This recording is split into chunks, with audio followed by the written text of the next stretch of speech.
What's up, Barnhill family, and welcome back to the channel. Yo. So perhaps the most controversial of all decisions last night, Petr Yan and Aljamain Sterling just can't get it right with regards to the rules, the judging. It seems like every time these guys fight, there's more questions than answers at the end of the fight. This one was no different. Obviously, two rounds, number two and number three for Aljo, and then number 4 and number 5 clearly for Yan. It comes down to that first round. Do you think the judges got this one right? You know, I personally judged it 3 rounds to 2, but I had it the other way around for Yan. And you're so right. These guys are like oil and water. Unlike Chimaev and Burns, who made the perfect 2 ingredients for literally the fight of the year to date so far. So there's going to be some tough fights that have to happen later in this year to beat that one. But Aljamain and Petr Yan just can't seem to get it right. It seemed to me like there was a couple opportunities that looked like an illegal shot, an illegal knee, or an illegal kick was going to happen yet again. But Petr Yan was able to refrain himself from that. And, you know, while it wasn't the same level of excitement as the first fight, it definitely did show us a few more layers into both of their games. First of all, we realized just exactly how big of a hole on the ground Petr Yan has. Yeah. And we realized how good Aljamain Sterling is on the ground. Now, his submission skills could probably use a little bit of work, but it's easier said than done to submit a guy like Petr Yan when you're on the back and you've already fought 2 rounds, so both you guys are covered in sweat. I did think it was a fun fight. I had it 3 rounds to 2. I guess I need to go back and watch that first round because that seems to be the one that decided it. I think everybody pretty much had round 2 and 3 for Aljo and round 4 and 5 for Yan. Yeah, I think there's pretty much no question there. So really, if you want to know who won the fight, all you have to do is just go back and watch the first round and give your opinion as to who you think won that round. I think Yan won it, and for a couple of reasons. I think Aljamain Sterling was very clear from the beginning of the fight that he did not like the taste of Yan's power in the first fight. He got really hurt by some of those shots, and he wanted no part of it. He was circling and moving, looking for a takedown attempt. So Yan, there really wasn't a whole hell of a lot that happened in the first round. So you have to go to who was the aggressor. That's the octagon control. We talk about that being 3 or 4 notches down on the importance of scoring a round, but when nothing else happens in the round, you kind of have to go to that, and Petr Yan certainly had the octagon control in the first, so I gave him the first, which ultimately gave him the fight because I gave him 4 and 5 as well. Now, talking about Aljamain Sterling's submission ability, I totally agree with you. He has some things to work on there. Now, granted, when you have somebody who's good with the discipline and the hand fighting, when you take somebody's back, especially with 4-ounce gloves on, they're a little bit thicker. It's much easier to slip your hand under the chin and cinch up a rear naked choke like in a jiu-jitsu setting, submission grappling type setting, because there are no gloves. But with those gloves and with the hand fighting and the friction that the gloves bring to the game, it does make that rear naked choke finish kind of hard if you don't set it up with some really good shots first. So I think Aljo did a great job of getting the back. He almost got it with ease. And, if you go way back in the fighting archives, he was going for the Renzo Gracie takedown. Renzo, when he fought MMA, he would do that same takedown where he weaves his leg in between and around the back of your other leg and kind of uses that to drag you to your back. And him being a Renzo Gracie black belt, it was cool to see him utilizing one of Renzo's marquee moves that he actually had success with in MMA.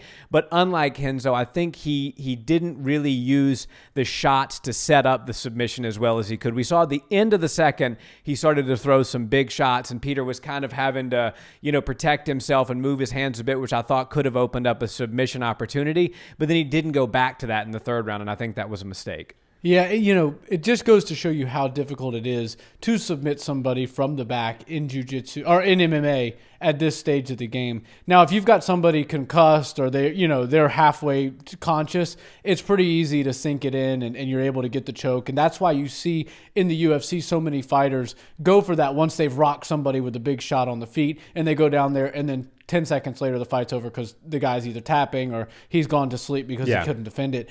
When you have a guy who didn't get rocked to get to the ground and you just kind of got him there off of shot after shot after shot, and I don't know if you saw the statistic, but Aljamain Sterling was 2 of 22 on shots, which it's got to be some sort of a record for the amount of shots in maybe the bantamweight division. I don't know if it's UFC as a whole, but 22 shots in one fight is a ton. That goes to show you exactly what the game plan was for Aljamain. He knew he had the advantage down there, but it would have really served him well to mix up the striking a bit. I think he would have landed a higher percentage of those takedowns, and he probably wouldn't have had to rely so much on the ground control that he had in rounds 2 and 3 to win him this fight, because he was able to get those takedowns, but they didn't really look like the most elite level takedowns that we've seen. He didn't utilize the cage all that much. He was kind of Frankensteining his arms towards the legs, and eventually was able to get him after shooting and reshooting and continuously going for it.